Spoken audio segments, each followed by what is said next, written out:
انا شفتك كنت بتقابلها على السلم. كم مره تخيلت انك بطل خارق؟ كتير. كل دي كانت حقيقه بس في بعد تاني وفي عالم تاني. ازاي؟ في ملايين من النسخ منك في عوالم تانية بظروف تانية. يعني انت في عالم تاني كنت بطل خارق، في ظروف تانية كنت انت عايش حياتي وانا عايش حياتك. يعني ايه؟ يعني انت كمان قابلتها بس في عالم تاني. لا. حتى ابوك قابلها بس في عالم تاني كان هو عايش ظروفي. لا.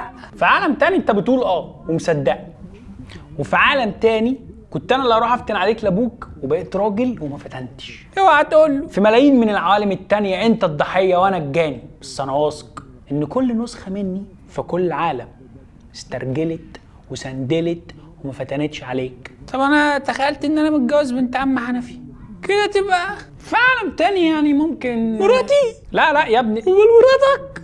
جايز انا هدمرك. لا بس مش في العالم ده. يعني ايه مراتي في العالم ده؟ يعني كل مره كنت بمسك ايدها في خيالي كانت حقيقه في عالم تاني.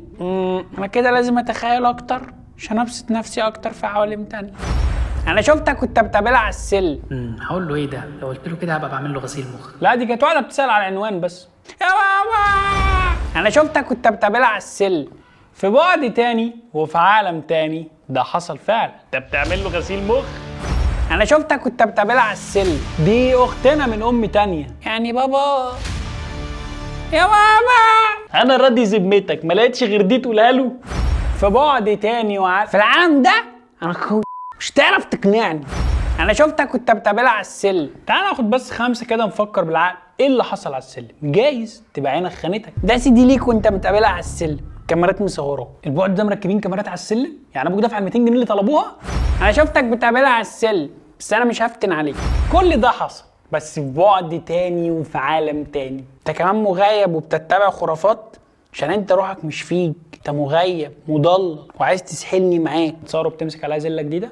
طب امسح الفيديو هعترف ان انا كنت بقابلها. بابا تعالى فيديو كده.